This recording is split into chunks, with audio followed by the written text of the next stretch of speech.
কি ভাবছো আবার এই পুরনো পাঞ্জাবিটা নিয়ে কেন বসলাম?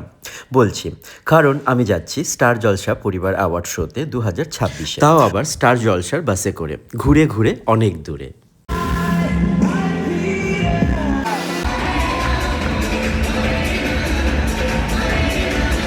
স্টার জলসা বলে কথা, একদম সিম্পল গেলে চলে। তাই আমি আমার পুরনো এই সাদা পাঞ্জাবিটা নিলাম, আর সঙ্গে নিলাম সাদা রঙের একদম প্লেন একটা ধুতি। তবে এবার আমার ফোকাস কিন্তু ধুতি বা পাঞ্জাবিতে নয়, আমার ফোকাস হবে এই সাদা কাপড়টি, যেটা আমি ব্যবহার করব উত্তরীয় হিসেবে, আর চমক সেখানেই। সাদা পাঞ্জাবিটায় সুতোর কাজগুলো আমারই করা, তোমরা সেটা জানো।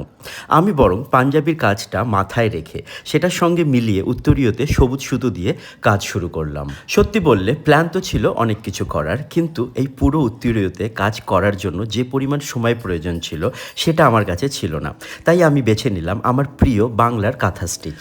আর সারা রাত খাটুনির পরে রেজাল্ট তোমাদের সামনে।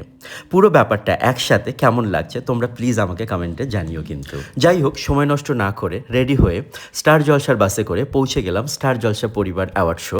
পৌঁছে দেখলাম বেশ জোরদার আয়োজন, সবাই যেন রয়েছে পিকনিকের মেজাজে। আলাপ হলো তোমাদের সব প্রিয় মানুষগুলোর সঙ্গে। গল্প করতে করতে একটা সময় মনে হচ্ছিল আমি যেন কোনো অনুষ্ঠানে আসিনি, যেন আমি এই পরিবারেরই একটা অংশ হয়ে গেছি। কারণ পরিবার শব্দটা এখানে শুধু নামেই নয়, অনুভূতিতেও আছে। All the very best. Thank you ভালো করে কাটুন। And best of luck to you. তোমার কন্টেন্ট সবার ভালো লাগে। তবে পুরো অনুষ্ঠানটা দেখার জন্য তোমাদেরকে চোখ রাখতে হবে 14th এবং 15th মার্চ স্টার জলসাতে। কি দেখবে তো? আর আমার এই উত্তরের আইডিয়াটা তোমাদের কেমন লাগলো কমেন্টে অবশ্যই জানিও।